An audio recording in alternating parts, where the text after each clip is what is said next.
I'm pleased to introduce our next guest, who has served both the VFW and our great nation for more than 2 decades.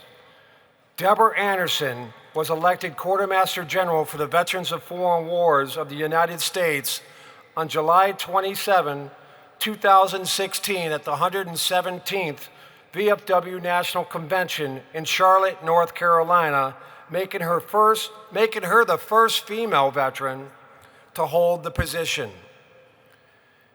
A Bronze Star recipient, her 13 years in the United States Army included military assignments across the world, including Nuremberg, Fürth, Germany, Fort Harrison, Indiana, Fort Riley and Fort Leavenworth, Kansas, and Fort McPherson, Georgia.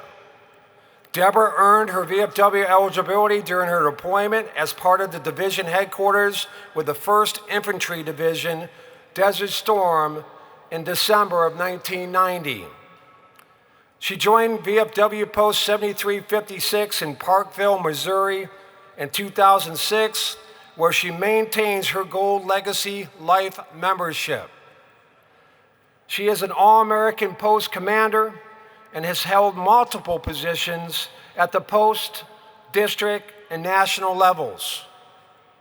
Prior to being elected Quartermaster General, Debra held appointed positions as Assistant Quartermaster General and Director of Human Resources and Investment Coordinator. During her time at VFW National Headquarters, she continuously displayed the highest level of professionalism and remained committed to selfless serving her brothers and sisters in arms.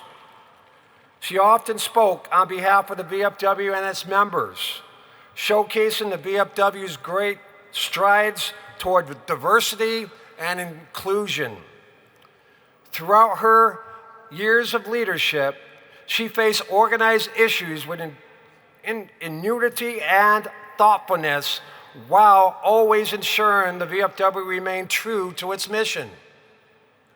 And when COVID pandemic hit, despite the many unique challenges we faced, her religious and positive help contributed to the success of work that we accomplished.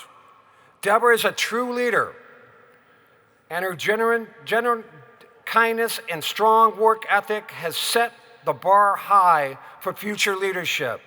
I'm proud to present her this Distinguished Service Medal and citation.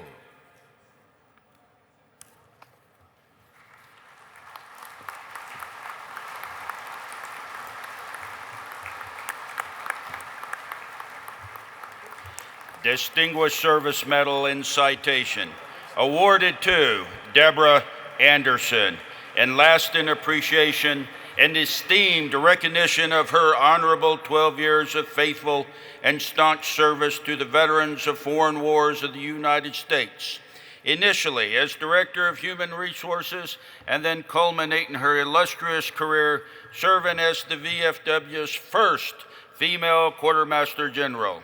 Her genuine compassion and commitment to the visions and goals of the VFW and the professionalism with which she performed her duties, along with her continued forward-thinking approach and dynamic leadership style, has justly earned her the respect of her peers and that of the veterans, service members, and military families she served throughout her tenure.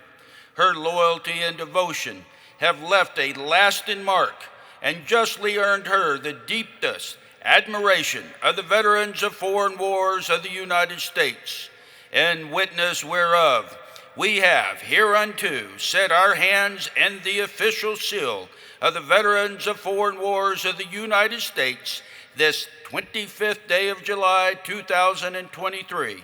Signed, Timothy M. Borland, Commander-in-Chief, Dan West, Adjutant General.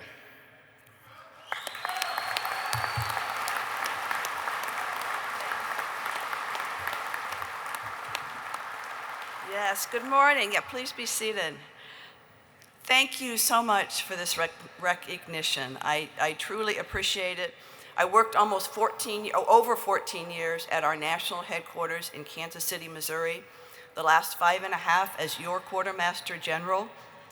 And it was truly the pinnacle of my career. It is where I wanted to be and where I achieved the most. It was very rewarding. It was also very challenging at times, but it is truly a unique experience, and I appreciate both the recognition and the opportunity to have served the VFW in that position. When I entered the office, my goals were pretty simple. I wanted to leave the organization in a better place than when I found it. I wanted to do what I could do to move it forward in a positive manner, not just to maintain the status quo, but to go somewhere with it. Specifically, I wanted to position the VFW for the future. I wanted to modernize it. I wanted to prepare for what comes next. If you were in a department that I went to visit, I was always talking about how it was founded to be perpetual, how we wanted to always be preparing for the next generation and to be doing the things we needed to do to bring them up through the ranks so that we could continue to be a perpetual organization. Within the headquarters, we did a number of things to support that modernization.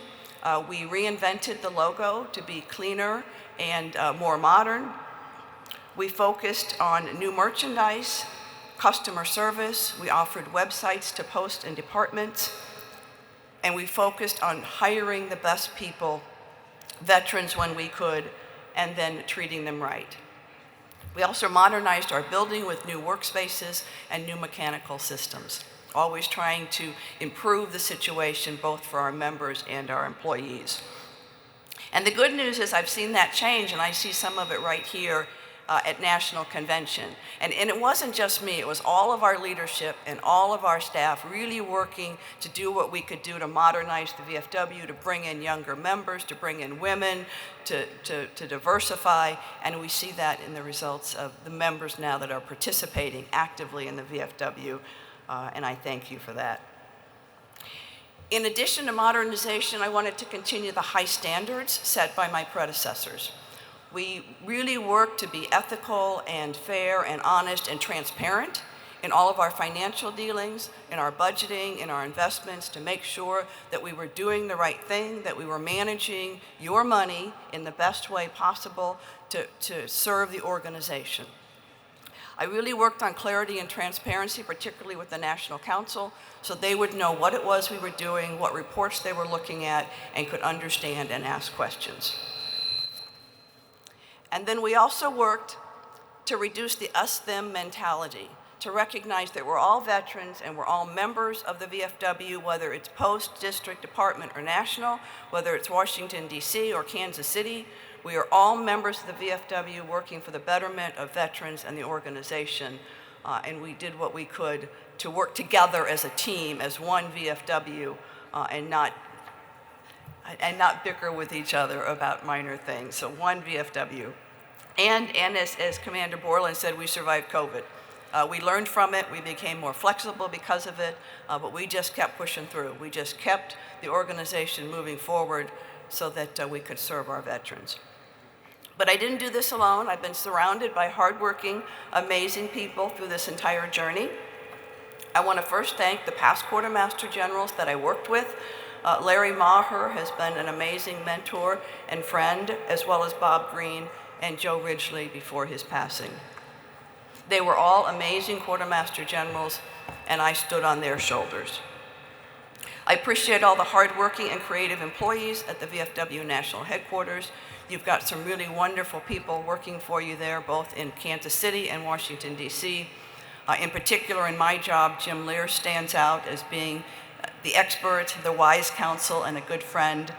And of course, Carol Shadle, my executive assistant, kept me organized, and working with her team, our team of Dina Keene and Amy Ahuja, we kept things running in the Quartermaster General office. There were so many people that contributed to our success, but I don't want to keep you here all morning, but just know that, that there's a great staff there. I'd like to also thank the AGs that I worked with, particularly Kevin Jones and Dan West, who have been really good partners in the headquarters. And of course, the VFW and auxiliary members that I met over the years who have impressed me so much with your dedication and your hard work and your sense of humor and your ability to get things done. I truly appreciate all of you for the work that you do.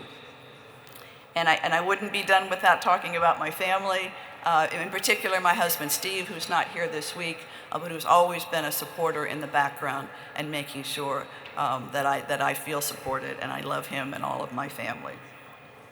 I had the good fortune of hiring Mark Arduino as an Assistant Quartermaster General, and he now continues as your Quartermaster General, and I couldn't be more pleased with the job that Mark is doing.